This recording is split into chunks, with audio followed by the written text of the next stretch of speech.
Good evening, everyone, and welcome into this week's edition of the Milford Informer. I am Tim Coet. We will get to this week's top stories rundown in just a moment, but first, all of us at Milford TV wish to express our condolences over the loss of beloved Milford resident Barbara Clement, who passed away last week after a tragic automobile accident that occurred on Main Street. Barbara served for many years in the U.S. Army National Guard and also served Milford proudly as the town's first female constable. Selectman Chair Bill Buckley described Barbara as a solid American, a solid Milfordian, and a genuinely nice person. Our deepest sympathies go out to her family and friends.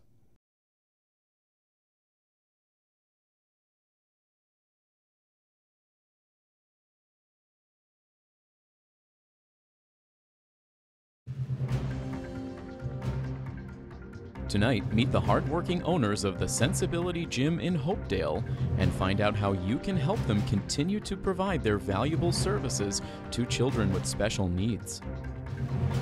Also tonight, we'll show you how the Senior Center and local politicians paid homage to Milford's police officers and firefighters. And later in sports, we continue to ramp up our fall sports coverage with previews of the football team and the Lady Hawks girls soccer team.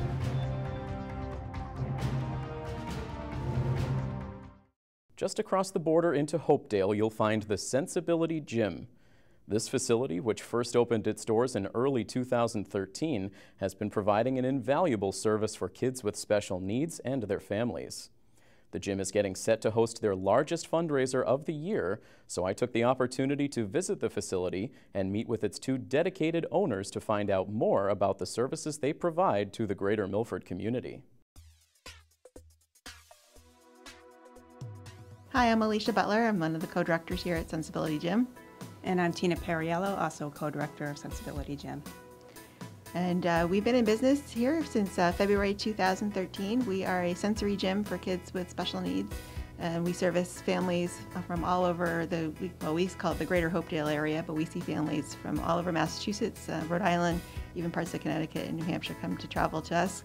We're the only nonprofit sensory gym of its kind here in Massachusetts.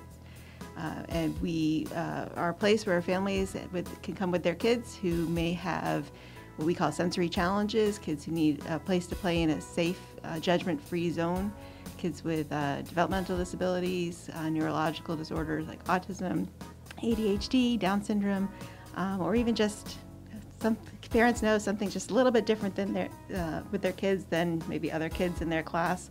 And we've created a space where they can come and get their sensory needs and play and jump and crash and smash in a safe place where everybody's in the same boat. We incorporated in June 2012, but we opened in February 2013 after we did a significant amount of fundraising and build out of the gym and acquisition of all of our equipment. Places like ours existed as an attachment to an occupational therapy clinic, so parents would pay either through insurance or private pay to have an occupational therapist work with their kid on the kind of equipment that we have here. But the parents would be sort of set aside, they'd be in another room or they'd be watching through a window and they couldn't really participate in the therapy the way the therapist was working with their child. So we decided that we wanted to combine that kind of therapy with fun, and so that the entire family could be a part of it. And nothing like that existed here, certainly as a nonprofit and as a standalone, not as part of a therapy clinic. And what we've found is since we've opened, we get emails all the time, we get phone calls from all over the country and actually all over the world saying, what did you do here? How did you do it? We want to replicate what you're doing because we need something like that in our community. And that's, to us, I think was something really surprising. We did this sort of selfishly, we needed it for our own families and our friends' families. And to find that it's something that other people want to replicate so that other families can have now what our families do has been really amazing for us. We do have families that come in that might have a child with special needs and then maybe have some siblings that like to come and play as well. Like Alicia said, it's for the entire family.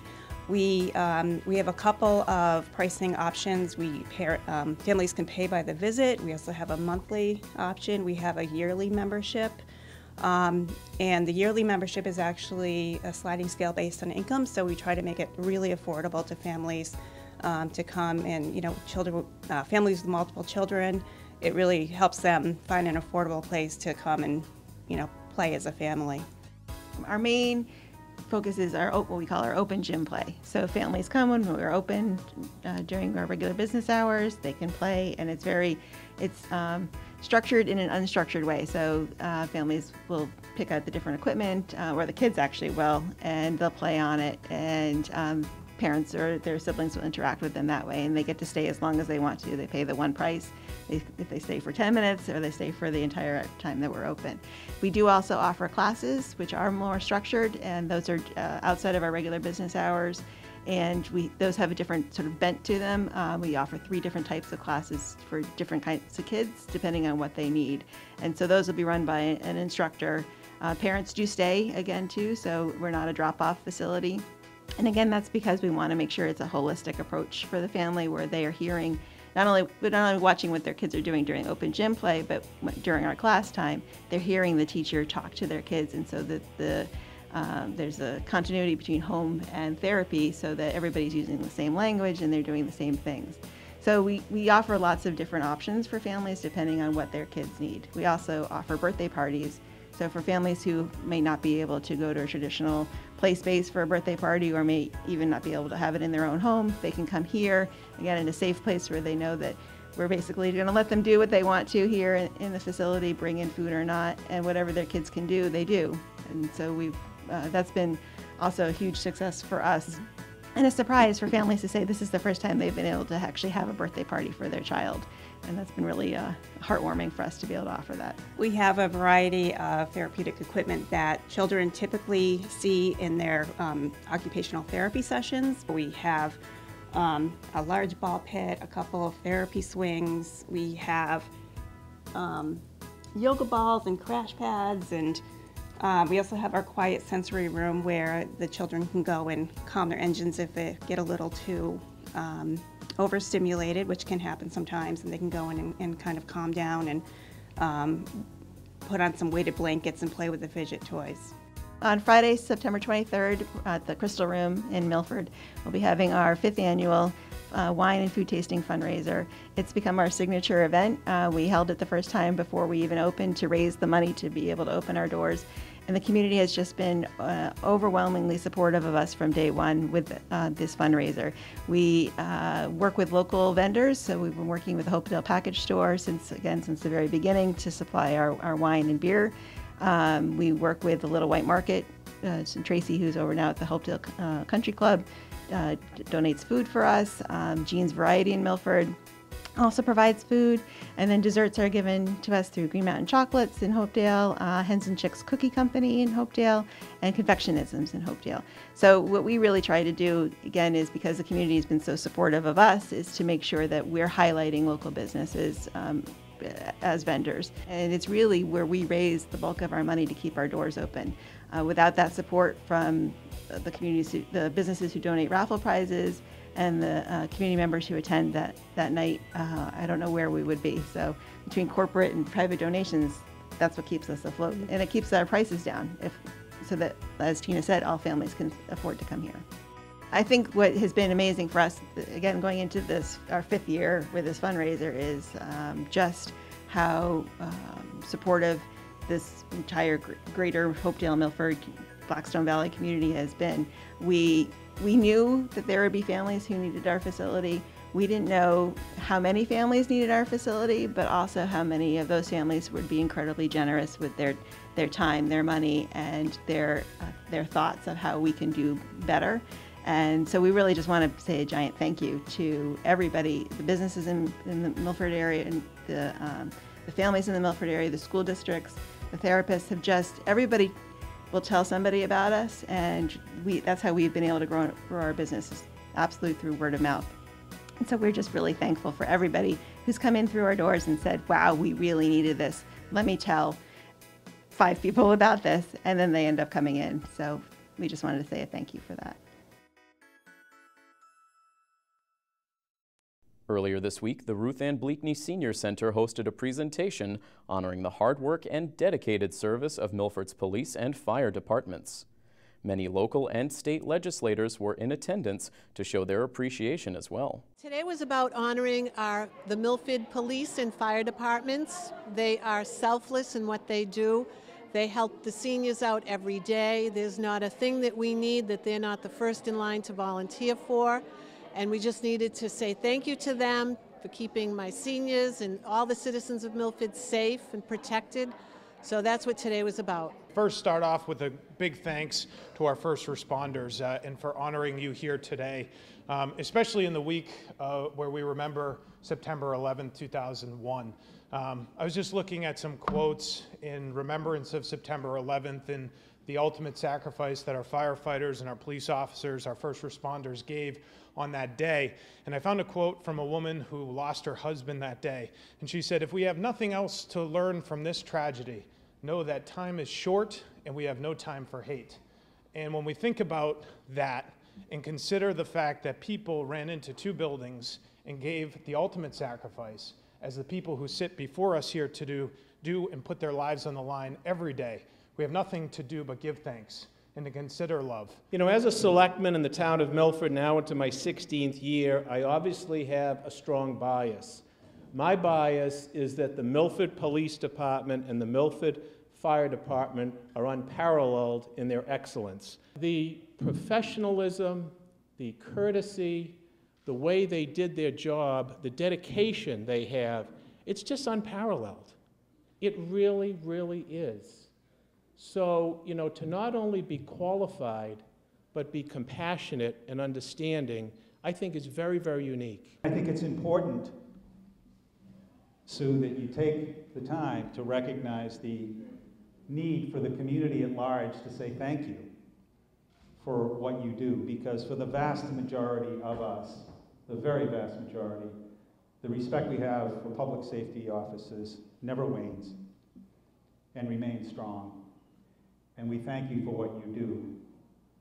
Quietly, you're there, and when we need you, you appear at our homes, in our businesses, and on our streets. And I know for me, I'll be leaving public service at the end of this year, but I've had the opportunity through the course of my time in the legislature to deal with issues.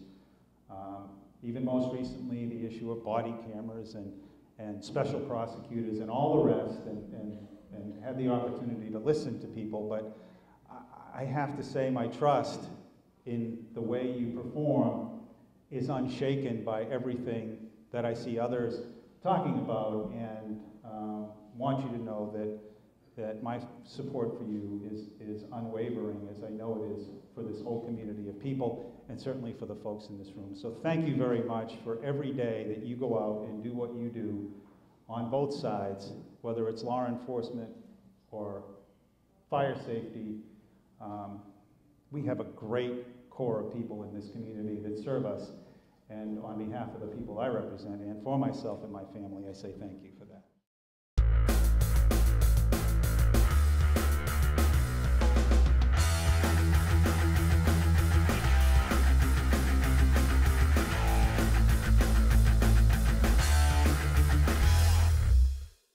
Fall sports are now officially underway over at Milford High School.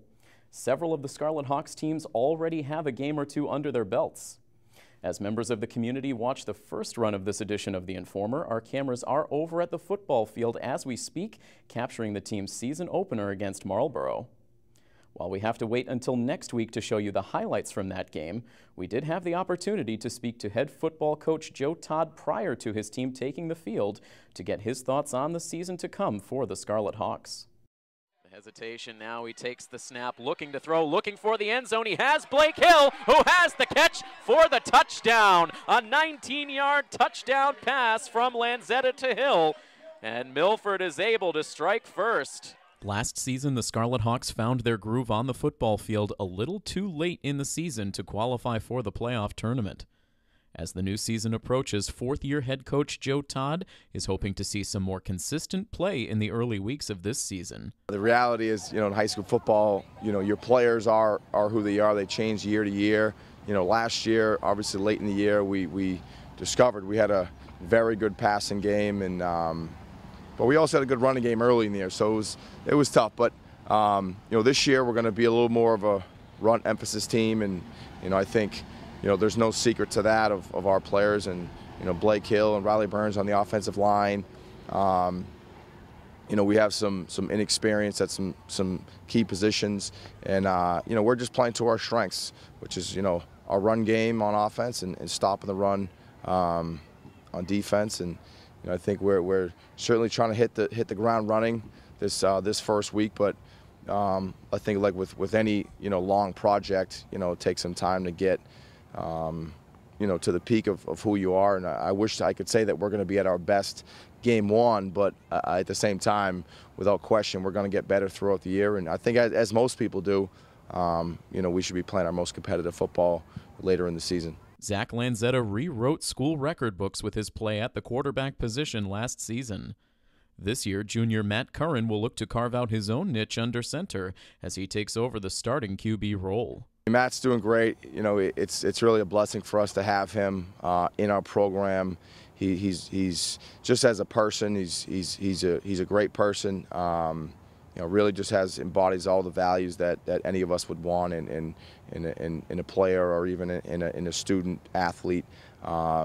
He's great, but as well as a football player as well, he's worked really hard in the offseason. He's gotten stronger. He had a great run against Attleboro, probably like a 35-yard run, against their starters, and he can run the ball if he wants. He's efficient in the pass game. He's smart. He's coachable.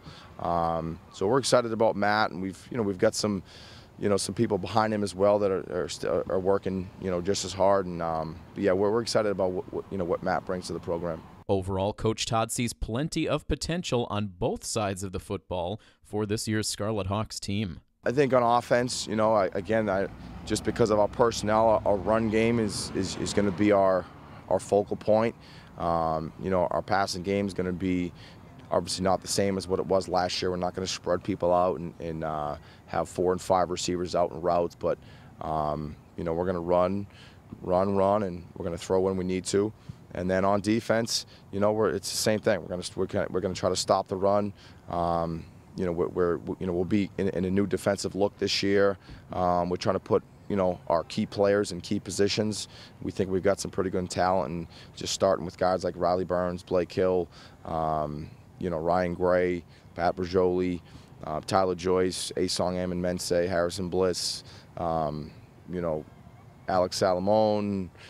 I don't want to leave anybody out. I can name them all right now. Jack Capoletti, Connor Corbett, Tony Mobilia, and Chappelle Feaster. There's 12 guys. They're basically got 12 defensive starters. They're all very good players. They're smart. They're experienced. So we're excited about what our defense has the capability of doing. Possibly the biggest asset for the football team as they head into the new season is the leadership demonstrated by their core of captains. Ryan Gray is he's kind of like the captains of the captains. He's the captain of the captains. He's the first one here to everything. He's the last one to leave. He picks up every player. He helps younger guys. He's a tremendous, attribute to our program. All of our coaches are grateful to have him, basically as an extension of the coaching staff. And, everybody else has been following along with the lead. We've had our captains conference here earlier in the year. And, our captains understand their role. They know that they're not just here to model good behavior and to do the right thing themselves. They're here to show and explain verbally to younger players and players that maybe need some more direction, and they're there all the time to provide direction, to communicate, and to just lead the way for the betterment of the individual player, but for the program as well. Milford has the luxury of starting out this season with 3 consecutive home games, and Coach Todd knows having the hometown crowd cheering behind them will be a major boost as the Scarlet Hawks look to start off strong. We have a great fan base here. We always seem to kind of pack the house early in the season, so we're definitely looking forward to some loud, exciting home games. Marlboro, Franklin, Canton. 3 good games. They were all 3 good games that opened up the season last year on the road, and hopefully the home field advantage will certainly make a difference for us in those games. Again, we will have full game coverage of Milford's Week 1 contest available for viewing on our educational channel and on YouTube, and we will have complete highlights here on The Informer next Friday night. Meanwhile, the Lady Hawks soccer team had a strong showing in their 2016 season opener as they defeated neighboring rival Hopedale by a final score of 2-1. Senior Kristen Franzini and freshman Juliana France provided the offense in the victory. Ahead of their opening match of the season, I met up with head coach Jay Mastay and the captains to find out how the team is looking to build off of last year's 8-win season. Over the last several seasons, things have continued to move in a positive direction for the Milford girls soccer team. Now entering his 4th season as head coach, Jay Mastay hopes this year the program can take another giant step forward. First year we made the playoffs.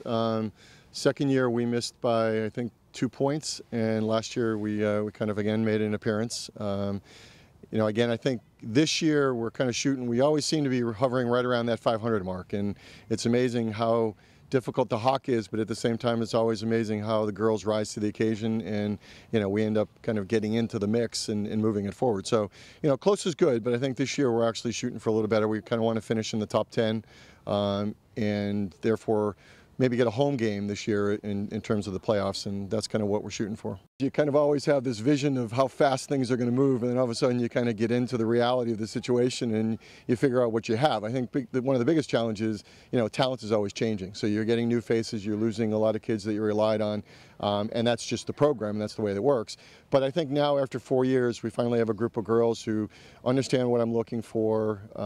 They're working hard in practice every single day, moving forward. And this one, I think we got a combination of some senior leadership, some people who have played in the Hockenmark before, and then we got a good group of freshmen who have kind of come in and are able to backfill and do a lot of help for us. That senior leadership is anchored by a pair of captains that strike a good balance of solid play on the field and solid leadership off the field. Being a captain is really important with this team because we're both seniors, so we started off on the team as a freshman. We kind of know what everything goes on the team and stuff, and it just shows that we have good leadership, and I think Coach really appreciates having help from 2 girls on the team as well.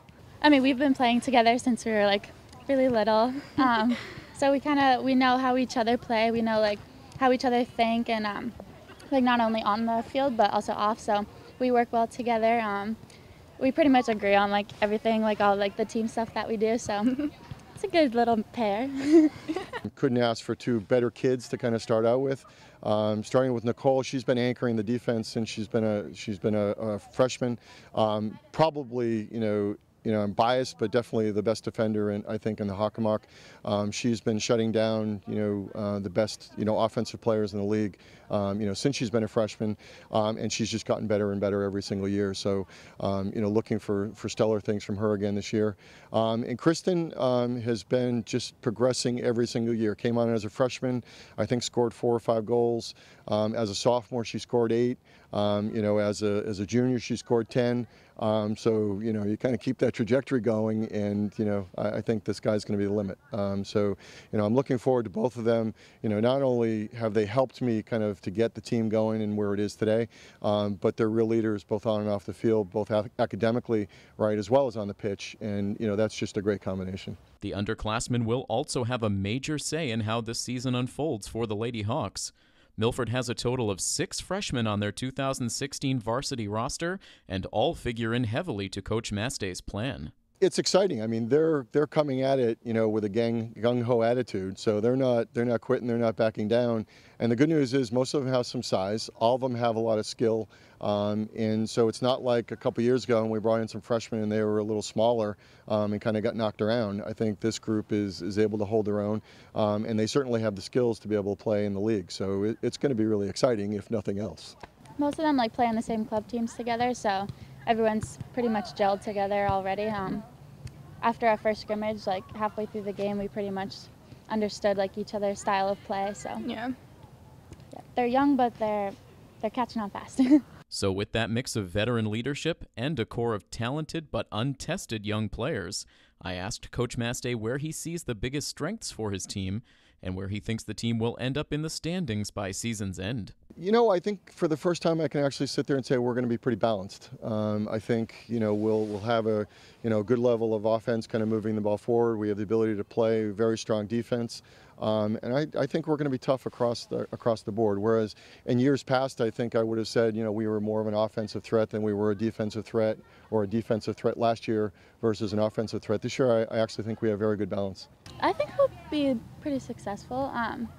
We're nowhere near the top, but we're definitely competitive with all of the teams that we play against. Yeah, there was a few upsets last year, so. I think most of the games will be pretty close. I think this year more than ever, especially with Franklin, you know, kind of you know, losing some key players. Oliver Ames is going to be tough as always. North Attleboro is going to be tough, and they're actually coming down a division. They switched with Oliver Ames, so we get to play them twice this year. But in general, and oh, by the way, the Attleboros and the Tauntons and the, you know, the Sharons and the Stoughtons, right, are all improving. So, you know, the Hawk is incredibly competitive game in and game out. So it's going to be a pretty good race. And then you throw Foxborough in the mix, and they're capable of beating anybody on any given day. So it's going to be a really tough league. It's going to be fun to play. We actually could be competing for, you know, for a crown this year. And it kind of sounds, you know, optimistic, but you know, when people see this team play, you know, you can see what I mean when I say that this is probably the most talented team that I've had in the 4 years that I've been here coaching.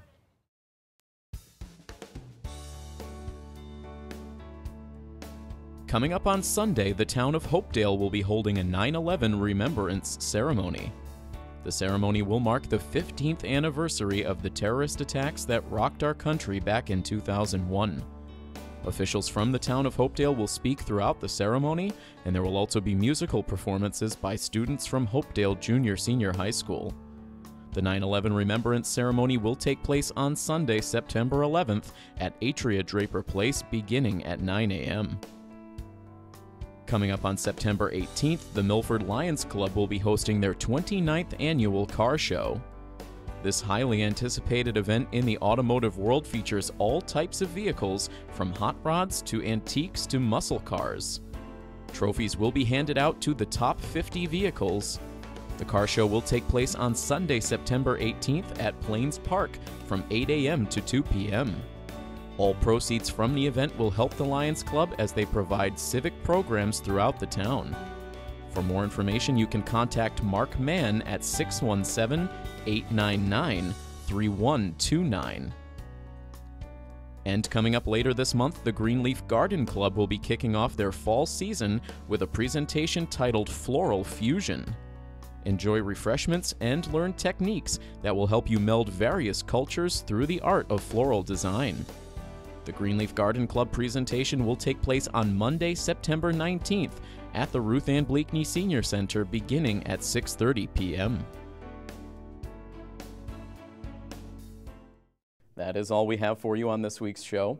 Once again, we remind everyone that as we get into the busy fall months ahead, if you have any events or happenings in the Milford area that you would like to have our cameras present at, please contact us at the studio or contact me directly at the email address news@milfordtv.net.